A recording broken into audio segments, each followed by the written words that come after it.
O capítulo 1174 chegou e com ele finalmente conhecemos o poder do que pode ser o ser mais forte deste mundo, que inclusive é o nome do capítulo, né? O ser mais forte deste mundo. E eu acho importante analisar o pedido de capa onde vemos Roger meio que domando um Tiranossauro Rex. Esse tipo de conceito de um ser forte domando outro ser naturalmente muito forte é algo que vai se repetir nesse capítulo e pode dar uma dica muito grande. Sem mais delongas, bora pra análise. O capítulo começa com Sommers desesperado pelo estrago que o Nika Pesadelo fez, né? Levando o navio e também a nuvem marinha, ou seja, não tem como ele sair daqui, o plano foi por água abaixo. Ao mesmo tempo, as crianças continuam seguindo a flecha, afinal Gunko/Imu não retrocedeu ela, o que faz com que os gigantes tentem pará-la de uma vez por todas, mas até mesmo Sommers diz que se isso fosse possível,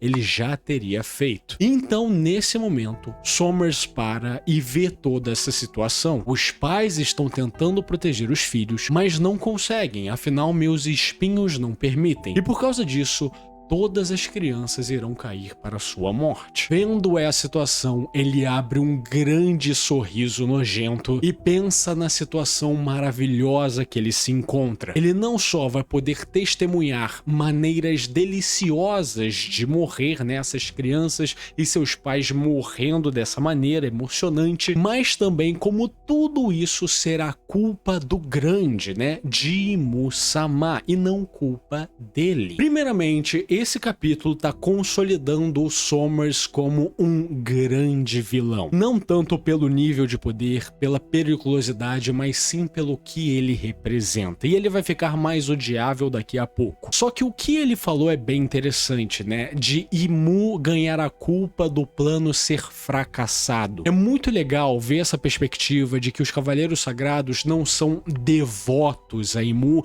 e querem fazer tudo por ele, matam e morrem por ele, que nem, por exemplo, o Gorosei. Eles têm um certo orgulho próprio e uma certa arrogância que fazem com que eles gozem das falhas de Imu-sama, o que eu acho bastante poético. Então nós vemos Sommers falando toda a situação, enquanto a gente vê, né, as crianças descendo as escadas e indo para o abismo, com ele falando que esse será um final tragicômico para todas as crianças. Porém, esse momento que serve para, né, alavancar os Cavaleiros Sagrados como esses grandes vilões, babacas e totalmente apáticos, aqui a gente tem um contraponto com o Kirigan, que não concorda com isso e acha que o Sommers está fazendo uma burrada. Ele quer continuar com o plano e ele não tem interesse nesse jogo sadista que o Sommers está adorando. Essa cena com o Kirigan é muito importante para fazer com que o Sommers seja mais desprezível ainda. Se um Cavaleiro Sagrado não quer ser tão desnecessário quanto ele, a gente dá para medir a maldade desse cara. Então nós vemos o gigante Oemo tentando pegar uma dessas crianças, mas os espinhos de Sommers ferem ele e deixam ele na merda. E com isso todos os gigantes começam a entender a situação, não dá para fazer nada. Então os gigantes, vendo as crianças, a nova geração de Elbaf seguindo para o abismo, eles se perguntam: meu Deus do céu, será que é isso? Nós só podemos ficar parados assistindo enquanto eles simplesmente caem no nada? Ao mesmo tempo que Sommers chora de rir. A realidade que esses gigantes se encontram é nada mais do que horrível, sendo que Sommers gargalha e sente um grande prazer em toda essa cena, porque aqui ele representa essa realidade cruel. Ele é o mundo, ele é o governo mundial, ele é a tirania e a opressão, e ele faz esse trabalho aqui de maneira individual. Na minha opinião, esse capítulo ajudou a construir um vilão fantástico, um vilão que amamos odiar. Então vemos as crianças andando, na qual elas estão falando: meu Deus do céu, talvez isso seja um castigo divino, afinal eu fui mal com a minha mãe, eu fui mal com o meu pai, e elas estão tentando arranjar alternativas de por que que elas se encontram nessa situação, sempre colocando culpa nelas e não colocando a culpa no óbvio, né? A culpa no Sommers ou nos Cavaleiros Sagrados, afinal, elas são crianças. Esses tipos de movimentos complexos ainda não são entendíveis para eles. Nesse momento, então, vemos Colin em um momento onde ele foi mal criado, né? Com ele falando com a Ripley, a sua mãe, dizendo que ele ganhou um robô de brinquedo depois de participar de um duelo com uma criança gigante mais fraca. E se a gente perceber, esse robô é igual a Emeth. É extremamente interessante que o conceito dos robôs em Elbaf tenham a aparência de Emeth. Isso pode sugerir que Emeth talvez tenha sido construído em Elbaf com a ajuda do Reino Antigo e tudo mais, o que pode conectar ainda mais o vínculo desses reinos e a história do século perdido. Na sequência, vemos as crianças lembrando de serem malcriadas com os seus pais e no presente elas se arrependendo de tudo isso, né? Tudo isso agora é banal para elas. Porém, quando Colin está prestes a cair no abismo, Ripley aparece e abraça o seu filho, não se importando de ser espetadas por esses espinhos absurdos, pedindo desculpa por não ter conseguido pará-lo, colocando toda a culpa nela e não nele, como todas as crianças estavam achando até então, e dizendo que se eles caírem e se eles morrerem, eu não irei te deixar morrer sozinho. O Oda recentemente tá adorando explorar essa questão de pais e filhos, né? Eu acho que desde lá do passado do Kuma, ele tá gostando cada vez mais de explorar esse tipo de relações e mostrar o quão forte pode ser o amor de um pai por um filho, de uma mãe por um filho, que é realmente um dos amores mais primais que existe, né? Esse tipo de amor onde você consegue se sacrificar pelo outro de maneira pura e totalmente instintiva. E então vemos essa realidade cruel ao mesmo tempo que ela é linda, né? De Ripley começando a cair com Colin e todos os outros gigantes fazendo o mesmo com os seus filhos, com os seus queridos pequeninos gigantes. Ao mesmo tempo que vendo tudo isso, Sommers chora de rir com toda essa vista patética pelos olhos dele. Então vemos uma coletânea de cenas desses pequenos gigantes tendo seus momentos com os seus pais, aonde nessa situação extrema eles finalmente conseguem, né, se revelar e falar o quanto eles amam e o quanto eles prezam por seus pais. E é um pouco triste, né, ver que foi necessário esse tipo de situação para fazer com que eles se abram o suficiente. E isso a gente dá para fazer, né, uma correlação com a nossa sociedade, não é verdade? Ao mesmo tempo que existe uma menina que está prestes a cair, que ela tá falando que, bom, deve ser bom ter pais para, né, para eles se sacrificarem pelos outros, mas aparentemente eu vou cair sem ninguém, afinal eu sou uma órfã. Sendo que nisso a professora Ange abraça a pequena Joanna e cai junto com ela, sem arrependimentos. Eu achei esse quadro fantástico para mostrar exatamente o vínculo que os gigantes têm pelas crianças de Elbaf, não necessariamente ligadas por um vínculo sanguíneo, e sim esse laço de comunidade, todo mundo junto e todo mundo, né, se adota basicamente. Vemos também o pequeno Bjorn lembrando de seu irmão Road e tendo uma puta vergonha do seu irmão ser um otaku fedido e pelo amor de Deus, isso é um castigo divino e tal, até que de repente Road aparece para cair junto com seu irmão e então eles têm o seu momento juntos e essa cena meio que consolida a redenção do Road. Vendo tudo isso acontecer, Sommers chora, ele catarra de tanto rir, dizendo que se eles simplesmente tivessem deixado essas crianças, só morreriam uns 10 pirralhos, simples assim. Mas esses pais são os completos idiotas. Morrer pelos filhos por amor, minha barriga dói de tanto rir. Isso sim é o que eu chamo de uma morte linda e totalmente inútil. Essa cena, além de demonstrar, né, o quão bom vilão o Sommers é e o quão bom ele é em nos deixar irritado e fazer a gente odiar essa carranca dele, isso também revela a relação de pais e filhos na Terra Sagrada, onde Sommers acha inconcebível um pai se sacrificar pelo seu filho, ou pelo menos morrer junto com ele, tentando dar um alento final. E é claro que isso faz sentido. A Terra Sagrada é um ambiente onde todo mundo se sente melhor do que o outro,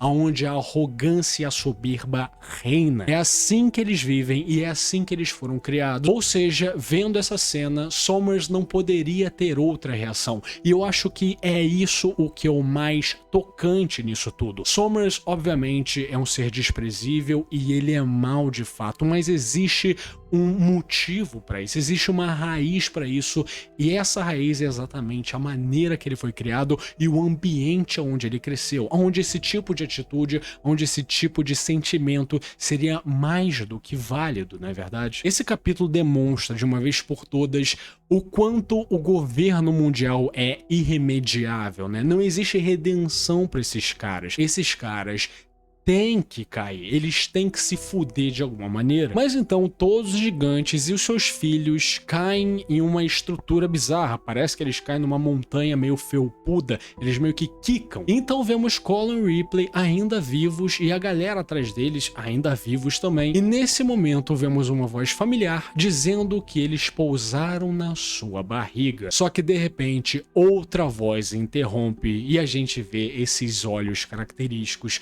com a gente sabendo que é Loki, onde ele está no momento falando com Luffy. E na sequência vemos, né, o Luffy já transformado no Gear 5 falando com Loki e o que eles estão prestes a fazer nessa ilha. Então vemos que do nada Elbaf começa a ser acometida por uma chuva de trovões e neve, ao mesmo tempo que as onomatopeias graves se relacionam com os tambores da libertação. E a gente começa a ver o clima mudar. Vendo isso, o ancião de Aru começa a entoar uma profecia. Num estranho dia de neve, com relâmpagos e trovões, o céu será coberto por uma besta colossal.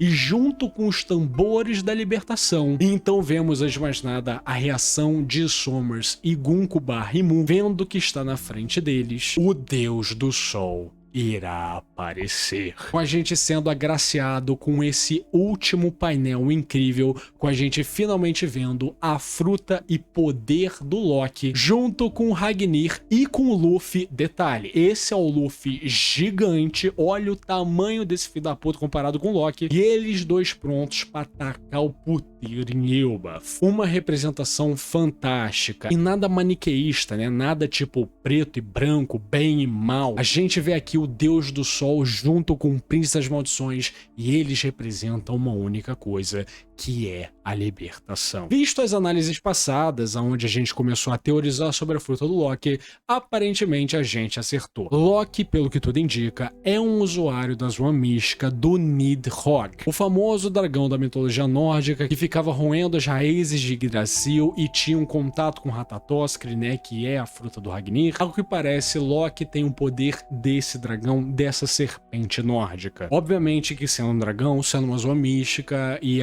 uma fruta ancestral de Elbaf, esse é um poder lendário, mas existe também o poder que advém dos olhos de Loki. Eu não acho que os olhos de Loki são puramente estéticos. É capaz que os olhos de Loki tenham alguma coisa a ver com a mudança de clima e não só com a fruta. Há algum tempo eu já venho falando que o Loki e o Ragnir combinam os poderes da fruta para potencializar, né, o seu potencial, digamos assim, mas é bem capaz que os olhos de Loki tenham também algum poder inato, algum poder relacionado talvez a Elbaf em si, e eu tô apostando que esse poder tem a ver com o clima. Uma outra coisa, né, vendo esse grande dragão voando, é capaz que essa seja a maneira do Loki se juntar aos Chapéus de Palha, né, com ele voando, seguindo eles, ele não necessariamente precisa ficar no barco, mas é aquela parada, né, um pouco difícil, afinal a gente tá falando aqui de grandes distâncias, o Loki eu não vejo ele indo e ficando, né, no ar durante tanto tempo, mas são aquelas desculpas, são aquelas brechas que a gente gosta de explorar para tentar justificar esse cara como novo tripulante de Chapéu de Palha, porque desculpa, ele tem que ser. Antes de mais nada, uma coisa interessante é que Rox de Shebeck queria muito essa fruta, e ele queria que Harold comesse essa fruta, e aparentemente ele sabia o conteúdo, né, o poder dessa fruta. E aí surge aquela questão, como que Rox de Shebeck sabia o poder da fruta, sendo que nem mesmo Harold e Jarul saberiam. A gente pode teorizar que, assim como a maioria das informações do Shebek, vinham de uma herança, né, das informações do clã David. Ao que tudo indica, antes de Shebek sair pro mar e ser o fodão, ele aprendeu tudo com as heranças do seu clã, né? Ele aprendeu sobre Imu, por exemplo, sobre o Reino Antigo e sobre as mais vastas coisas, incluindo a fruta ancestral de Elbaf. O que, se for o caso, quer dizer que Loki não é o primeiro usuário dessa fruta. Algum gigante de Elbaf, lá na época do século perdido, usava essa fruta e ele conseguiu ser derrotado pela Aliança dos 20 Reinos e por Imu-sama, o que faz com que a gente veja ainda mais Imu como essa ameaça absurda. Porém, vendo esse capítulo, eu me apeguei muito ao título dele, o ser mais forte deste mundo. À primeira vista, é claro que esse título se refere ao Loki. É impossível alguém que tem um poder tão estrondoso, que seja tão enorme, não seja a criatura mais forte deste mundo. Ao mesmo tempo que isso invoca uma outra pergunta, talvez maior ainda: como o Shanks conseguiu capturar esse cara? Nós sabemos que o Shanks é um pirata poderosíssimo e que inclusive tem um certo histórico de lidar com criaturas enormes, vide o Kaido quando ele quis ir para Marineford e, pelo que tudo indica, o Shanks intimidou ele, o que já é um feito impressionante. Porém, se a gente vê o título e a capa desse capítulo, está descrito ali como o ser mais forte deste mundo, enquanto tem o Roger domando um Tiranossauro Rex, tido pela maioria das pessoas como um animal mais forte ou mais poderoso que já existiu. Será que esse título e essa capa não traçam um paralelo sobre a relação de Shanks e Loki, na qual Shanks conseguiu domar o Loki de alguma maneira? Tá rolando na internet um bagulho meio insano, onde as pessoas pegaram, né, lá da história de capa do Bug, lá no início do mangá, um sonho do Leon Rich, onde ele se imagina como um leão guerreiro contra um dinossauro. E se a gente for ver bem, é um leão ruivo com uma espada e um escudo que parece muito o escudo de Elbaf contra uma criatura jurássica que pode ser, né, Loki. O leão seria atribuído ao Shanks aqui não só por ser ruivo, mas também porque o Oda já falou que o animal espiritual do Shanks é um leão, o que demonstraria um foreshadowing meio absurdo do Oda, na qual ele pensou, né, anos e anos e anos antes. Talvez isso seja um pouco forçar a barra, é um pouco impossível imaginar que o Oda estaria pensando tão à frente assim, mesmo que o Loki já tenha sido introduzido lá em Thriller Bark.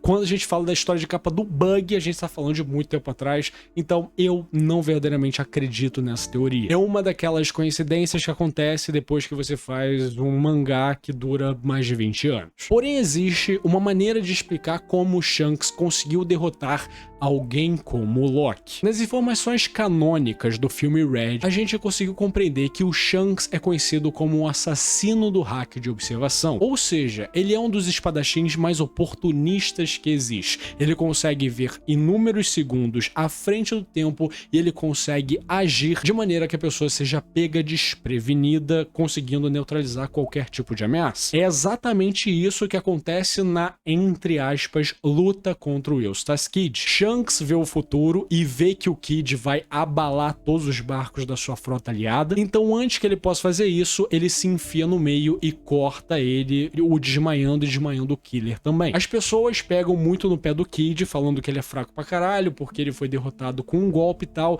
sendo que as pessoas não percebem é que o Shanks foi extremamente oportunista e talvez até covarde nesse corte. O Kid naquele momento não estava preparado para um combate corpo a corpo, um combate de curta distância. Ele juntou um canhão bizarro com o poder destrutivo de destruir uma frota a longa distância. Ou seja, quando o Shanks basicamente teleporta e vai contra o Kid, ele não tem o que fazer, ele tá completamente entregue. E é exatamente isso que o Killer percebe e ele tenta se jogar na frente para tentar tancar o máximo de dano, mas ele também acaba sendo desmaiado no processo. Obviamente que o Shanks é bizarramente forte, um hack absurdo, isso nem entra em discussão, mas existe esse tipo de coisa, onde ele ataca quando é mais conveniente para ele e o menos conveniente possível para o inimigo. Mas mesmo com toda essa explicação, eu acho muito difícil o Shanks ter ganho do Loki, cara, sem sacanagem. O que faz com que a gente pense na teoria de que pode ser um pacto, né?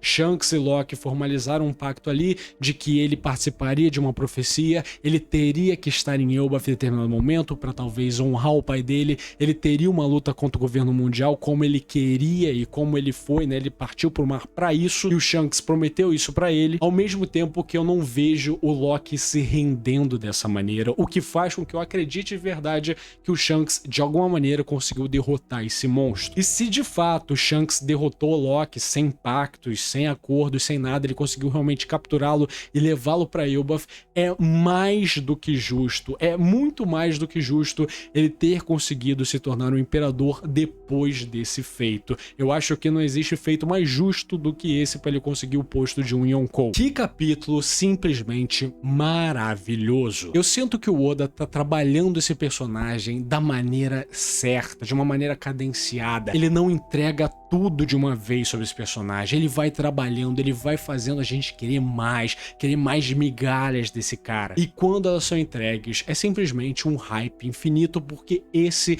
é um grande personagem dessa obra, né? Já é um personagem icônico. Esse capítulo se focou mais em explorar, né, a relação tirânica do governo mundial, representado pelo Somers, e mostrar e relembrar o quanto esses caras são vilanescos e o quanto eles são meio que os vilões finais no sentido moral da palavra, ao mesmo tempo que alavancando Loki como um dos seres mais poderosos e absurdos do mundo de One Piece. Talvez o mais forte, talvez o mais poderoso, como dito, né, no título do capítulo. Eu realmente estou muito ansioso para ver os próximos capítulos, se o Loki vai ceder a um Dome Reverse, o que eu acho que não vai acontecer. Afinal, quem conseguiria parar um cara desse? Mas com certeza eu quero saber muito mais sobre o Loki, muito mais sobre seu passado, por exemplo, a relação dele com a Lola, mas isso são coisas que podem esperar e isso são coisas que vão fazer com que esse arco esquente ainda mais. Se você chegou até aqui, meu muito obrigado. Lembre-se sempre, curta, comenta, compartilha e se inscreva no canal, isso me ajuda demais. Se tiver pelo celular, dê uma hypada pra ajudar o guri. Um agradecimento especial para Wallison Rodrigues, Gostin Gamer, Buruburu, Vanilson Silva, Retroblaze, Bigode Orei, Maria, Matheus Santos, João Pedro, João Oben, Pedro Junqueira, Gabriel 3D, Volknai, Caco de Baixinhos, Chico Mia, Rebenê, Alissu, Togers, Fábio Luiz, Victor Moser, Gian, Gabizardo, Giovanni Vaz, Guilherme Cruz, Jonas Fagundes, Matheus Sá, Feceu, The Blood Hunter, Matheus Siqueiro, Quebra-Cabeças, Prod Sawat, Mo Analítico, Goiaba 2202, Hipnos 11, Devens Muito Legal, Vinho de Flores, Killer, É Verdade, Henry, Vitória Celi Souza, Toxic, Bambu e Salon, Worth, Esther Drovande, Manjobão, Catraca, Kunico Amakuto, Rick Cobbs, Teus 7, Biels, Philips Morgan, Pixel Z, de Menedeça, Kaique Alexandre, José Jackson Gouveia, Maurício Vieira, Jairo Zepelli, Matos Cabral Rodrigues, Renan Correia, Igor Silva, Victor Diogo, Shadow BR, Haru Libert, Cassiri, Pedro H. Rodri, Fiat Pô Todo Fudido, Tonar Catraca, Pedro Corredora PL, Iride, J. Kozlowski, Luiz Elano, Foxhound, Yuri Fukuda, Gabriel Baldê, Pepoca, Gabriel Rachadel, Selk, Abílio Rua, Drincomene, Jovem Dinâmico, Guilherme Xavier Barbosa, Nimo Toda, Skull, Gabi Madrugada, Woffen, Chimboca Xota, Rimonzinho, Gabriel Neves, Fábio do Gás, Martinho Coben, Chibiribissauro, Rafael York, Prociachum,